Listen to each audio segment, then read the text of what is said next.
probably know by now, Karen and I recently returned from our mid-year team meetings with our parent organization, Unity Worldwide Ministries. Karen got to go to sunny and warm Phoenix, where her team was meeting. And I spent a lovely week in Kansas City. Now don't get me wrong, I love Kansas City. You want to talk about great food, if you like barbecue, jazz, got all sorts of things going for it. But it's still January in the Midwest, which is now a bit of a jolt after spending 10 years out here in California. You go back there and, you know, there's no grass, it's just gray mush. Everything is sort of a different shade of gray. And it can be kind of challenging when I'm on some of our monthly conference calls with ministers who are all around the country, and of course, you know, the talk always turns to the weather, right? And so they're talking about the weather in the Midwest or in the East, the most recent snowpocalypse or snowmageddon or whatever they're calling it, ice storm, sub-zero wind chills and things like this. And then, of course, just to be polite, they ask, well, how are things out this way? And it's a challenge to answer honestly without sounding like I'm gloating. I end up saying something like, oh, you know, not so great. It rained over the weekend. We got gray skies today. There was fog yesterday morning. You just don't tell them that for the other 5 days it was 75 and sunny in January or whatever it happens to be. The great thing about that is that there's always something that I can focus on to appreciate and be grateful for. From that perspective, I can say that life is good, and not just because of the weather, one of the things, but for countless other reasons. And that's really one of the core values that we teach in Unity, which is the importance of focusing on the true, the good, the beautiful. It's around us all the time, whether we notice it or not, and it's just a matter of paying attention.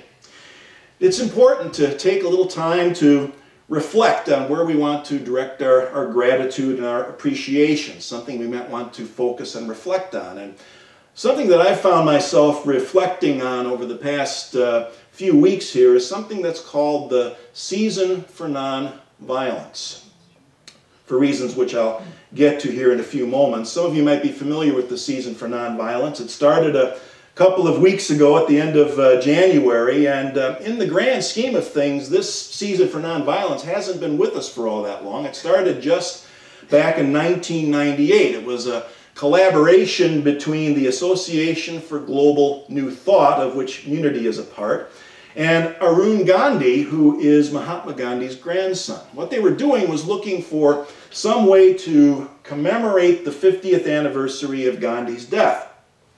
And the result was this 64-day celebration of the principles of peace and nonviolence, which were really Gandhi's core teachings. The season starts out at the end of January, January 30th, which is the date of Gandhi's death. And then it ends on April 4th, which is the anniversary of the assassination of Dr. Martin Luther King Jr.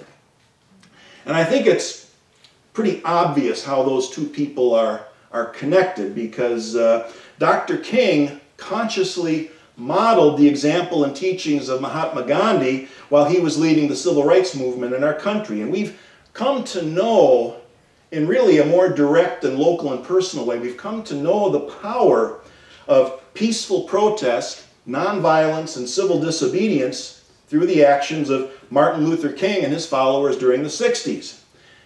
King and Gandhi. They're great examples of something we were talking about last week. We were talking about conscious evolution. They were conscious evolutionaries. They had mastered the art of making friends with paradox, which we mentioned was one of the practices that supports conscious evolution. The paradox they made friends with, the paradox that they encountered, was this radical idea that nonviolence can be more powerful than violence in bringing about revolutionary change in the world. And make no mistake about it, what Gandhi and King accomplished was revolutionary.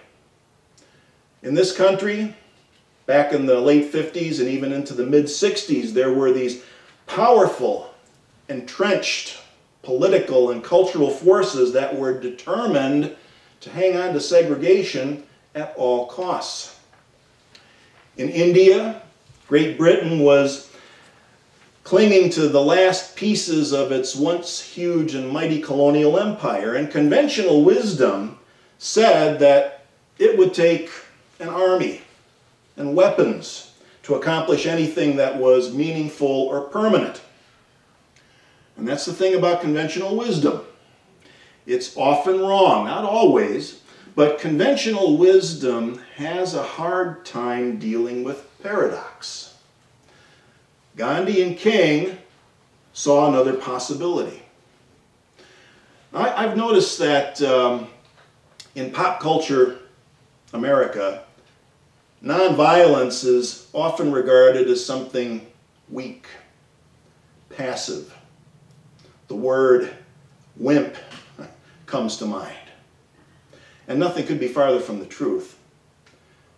There was nothing passive or wimpy about the way that Dr. King and Gandhi went about dealing with and confronting injustice. They believed in remaining peaceful during a confrontation, and both they and their followers were willing to die for what they believed, and many did.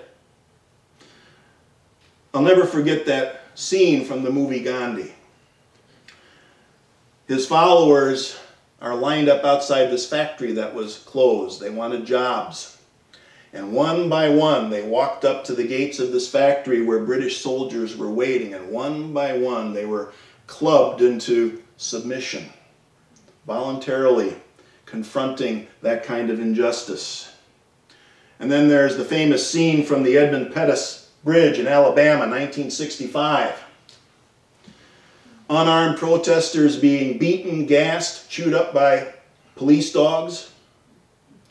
And on just a slightly different note, how about this picture of that anonymous Chinese student down there standing in front of the tanks? He's known only as Tank Man. Tiananmen Square, 1989.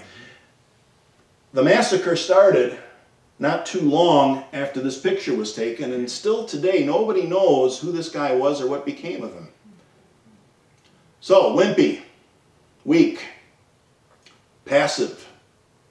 Those aren't the words that come to mind when I see things like this, when I think of things like that. Practicing nonviolence requires the courage of a warrior. And this is a warrior whose only weapons consist of unflinching desire to see justice and freedom prevail.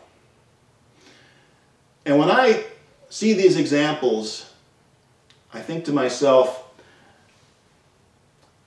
would I have what it takes to do what they did? Would I have what it takes? The great irony in all of this is that these great champions of nonviolence were ultimately victims of violence. Gandhi was assassinated by a Hindu extremist who was enraged over the very idea that Gandhi was tolerant toward Muslims in India. Dr. King was killed by a white racist who refused to accept the idea that people with darker skin than him were entitled to the same rights that he was. And both Dr. King and Mahatma Gandhi were influenced by the life and teachings of Jesus, who was another proponent of nonviolence, and of course we know the same thing happened to him. He inspired a movement, and then he was taken out by violence. So all of this leads to yet another question. Here in the midst of the season for nonviolence, are nonviolent and peaceful protests still relevant in a world where terrorism is very real? And that's one of the reasons why this is kind of up for me, because here we are in the midst of the season for nonviolence, and we're witnessing a spike in violent actions around the world. What legacy and message are we leaving for the new generation, for the next generation with this season for nonviolence? in the face of what we're looking at right now? How is this season for nonviolence going to equip the next generation to deal with these kinds of real-world problems? We have all these different groups perpetrating violence who claim to be practicing an ideologically and historical pure version of a religion, Islam. You can't get away from it every time you turn on the TV or pick up a newspaper or look at the news. And I find it interesting that I've heard almost no talk about these atrocities in unity circles. And it concerns me a bit because I wonder if our emphasis on positive thinking might be keeping us uninformed, naive. I hope not. I know we all want to be positive, but that doesn't mean oblivious. Reality has multiple dimensions, and this is a universe where we have many, many wise teachers who show us how to embody compassion and live in peace. And it's also a universe with people who think it's a wonderful thing to kill other people in the name of their religious beliefs. So the question then is, how does wisdom respond to that kind of violent consciousness? And first and foremost, I want to say that nonviolence doesn't mean that we are required to allow ourselves and others to be harmed. Nonviolence is not pacifism.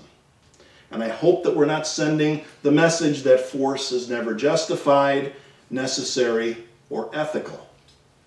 Self-defense of self, defense of others, is an ethical choice. And whatever we do, it has to be appropriate and reasonable. And that's always the problem. Figuring out what is appropriate and reasonable. And I think this is where our focus on nonviolence is going to be so helpful going forward.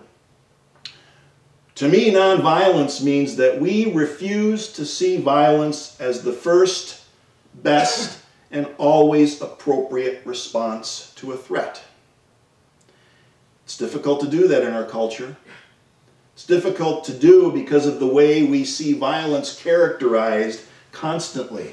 We have this either-or tendency in our culture to either trivialize violence on one extreme or glorify it over here on the other extreme. Now, for those of you who are a fan of old movies and TV shows, particularly of the Western genre, doesn't there seem to be this unwritten rule that most Westerns at some point have to feature a barroom brawl?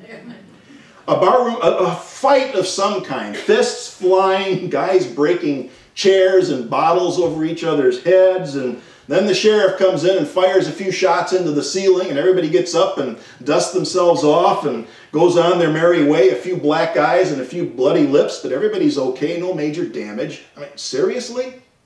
Really? Or cartoon shows, right, where characters, they get blown up, shot, beat up repeatedly every single episode, and the next time the show is on, they're back for more, right? The message is that violence is kind of fun. No permanent damage, no long-term consequences from that kind of thing. Then there's the other extreme.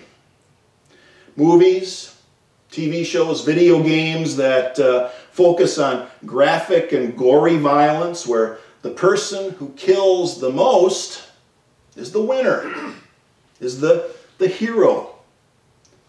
Violence equals victory, violence equals success, violence equals superiority. So we glorify it or we trivialize it, and either one of those extremes tends to make it more acceptable and even desirable. That's the challenge. Censorship. Some people offer that as a solution. Censorship is not a solution. Not even self-censorship. I mean, if you don't like those things, by all means, you have every right to not watch them, to not play the games or things like that. But we do have to remember that other people will.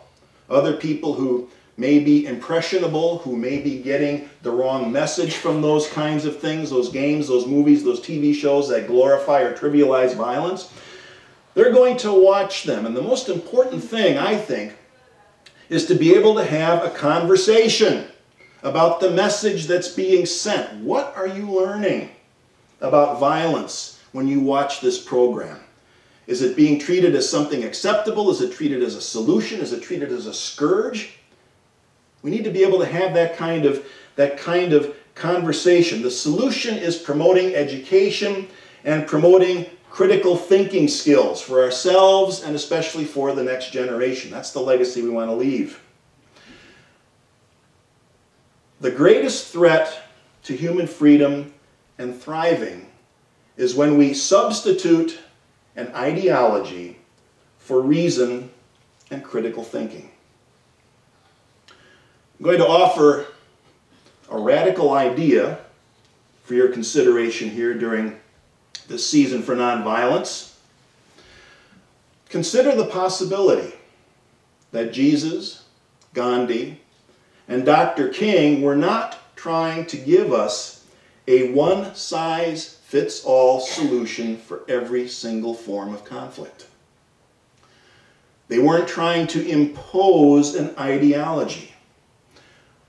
What they demonstrate so well, I believe, is in fact the power of critical thinking.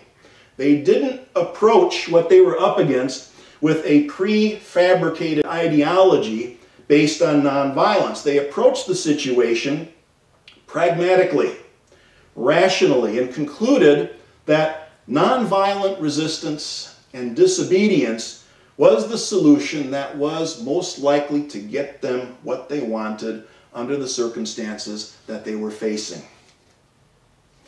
They may have embraced nonviolence, but they were still warriors. They knew, they had to know, with a high level of certainty that they faced violence at the hands of police, the National Guard, reactionary mobs, you name it. They were willing to provoke a violent response, but not become violent themselves. They were willing to provoke a violent response and then use that response to place the spotlight of public opinion on the injustice and oppression that they were challenging. And it worked. So here's another question. Does that mean that Jesus, Gandhi, and Dr. King in some way utilized violence to achieve their goals? I'm not going to offer an answer. I submit that question as an invitation for you to apply your own freedom to think for yourselves, using reason as your guide instead of some pre-formed ideology or the proclamations of authority figures.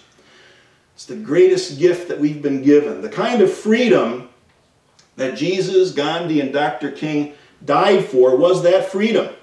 And that's the message I want to see reaching the next generation. Jesus, Gandhi, and Dr. King did not die in the name of some kind of abstract ideology or absolute truth. They died for the right to challenge, to question, and to think for themselves. And that is a precious, precious thing, and that's what I want to carry on to the next generation. Hope to see you next week as we start the Easter season. Thank you.